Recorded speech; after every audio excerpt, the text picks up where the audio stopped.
Hello, my name is Josie, and I'll be your host today. Welcome to the first Spark TV episode of 2016. Today is Thursday, January 7th, 2016. Today is also Old Rocks Day. We hope everyone had a fantastic winter break, but we are excited to be back at Spark. Now let's send in it to a report on more exciting things to celebrate this week. Did you ever have a pet rock when you were younger, or do you collect rocks? If so, today, Old Rocks Day, is the day to celebrate it. If not, go outside, find a rock, decorate it, and make it your new pet.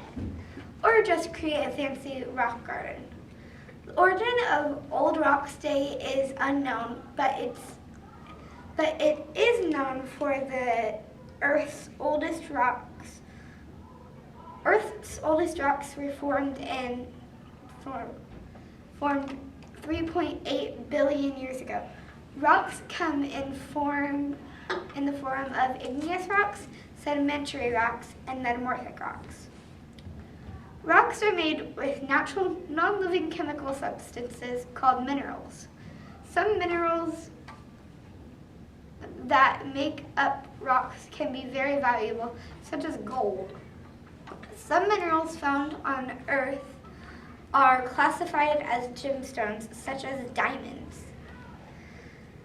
So old rocks can have a lot more meaning that you ever thought they would. So celebrate them today. And now, back to your host. Did you do anything fun to celebrate the New Year over winter break? It turns out, according to the history books, that celebrating the New Year isn't that old of a tradition. The first New Year's celebration was believed to be in Mesopotamia in 2000 BC. In fact, the early Roman calendar had March 1st as the beginning of the new year. The Roman calendar only had 10 months, and January wasn't one of them. In Rome, the first time January 1st was celebrated as New Year's Day in 153 BC during the Middle Ages. People in Europe got rid of celebrating the New Year on January 1st, believing it should occur on a different date. In 1582, the Georgian calendar officially made January 1st as New Year's Day. However, Britain and American colonies still celebrated it on March 1st, until this country officially began using the in smaller U.S. cities. Some of the fun celebrations for the New Year last week included the lowering of a giant chili pepper in Las Cruces, New Mexico, lowering of a music note in Nashville, Tennessee, a wedge of cheese in Plymouth, Wisconsin, and more. Besides finding fun ways to celebrate the New Year, many Americans come up with resolutions for the New Year.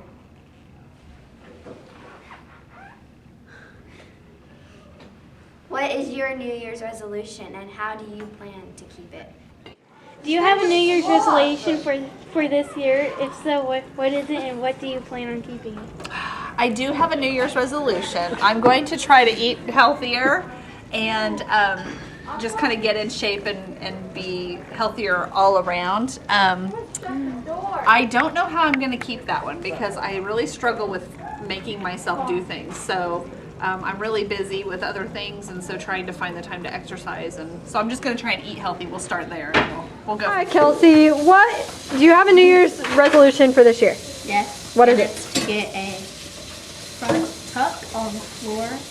Patches are really So how do you plan on doing that? going to more practices. Okay. All right. Jill, what is your New Year's resolution for this year? My New Year's resolution is to spend more time reflecting on life. And how do you plan on doing that? Oops. Taking a little bit of time out of each day to honor that to myself. Do you have a New Year's resolution for this year? To be more positive. How are you All gonna the negative. How are you going to keep that? Just every day continue to focus on the good things, even when things are tough, and just be positive. Besides celebrating the holidays over winter break, what else did you do to keep yourself entertained? Did you spend most of your time on the online? A new study reports that 1/5 of Americans say they are online almost constantly. 24% of the teenagers said they are online almost constantly, which is lower than 36% of young adults ranging from 18 to 29. What is your favorite thing to do online, or do you prefer to spend your time offline, maybe playing outside with friends? Let's check to see if the weather forecast will allow for some outside activities over the weekend. Tomorrow, expect a high around 42 degrees, cloudy, and a 50% chance of light overnight snow. This weekend will get a lot colder with a high on Saturday of only 29 degrees, breezy, and a 30% chance of flurries. And Sunday, the high will only be 27 degrees, but we should see some sunshine. Lows on Sunday night will be around 12 degrees.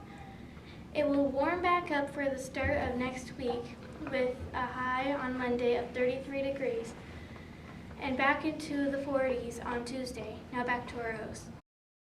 Thank you for that weather report. Do you like basketball? And if so, did you know that the history of the basketball is linked to the University of Kansas? Recently, researchers at KU discovered audio recordings from the creator of basketball, James Naismith, during the first game 124 years ago. The recording that Naismith describing how we had been given 2 weeks to come up with a new indoor activity for gym class.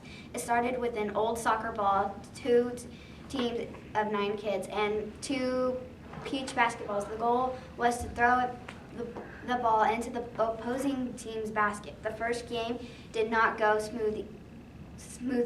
Kids were hurt with black eyes, so Naismith decided to develop 13 rules to the game. Naismith was the first basketball coach of the Kansas Jayhawks. For more about basketball, let's send it out for a sports report. Speaking of Kansas Jayhawks and basketball, their basketball team has been off to a great start. They were given the #1 ranking in the polls this week after beating Baylor easily last weekend. They had a tough matchup at home against the #2 ranked Oklahoma Sooners. Last Monday, the Jayhawks won in triple overtime, 109-106. It was a super exciting game. The Kansas City Chiefs, who started off 1-5, finished the season 11-5, making it into the playoffs. The Chiefs will travel to Houston to take on the Texans on Saturday in the first round of the NFL playoffs.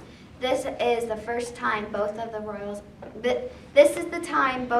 the Royals and the Chiefs made their postseason in the same year. Tennis player Serena Williams was made Sports Illustrated Sports Person of the Year for 2015.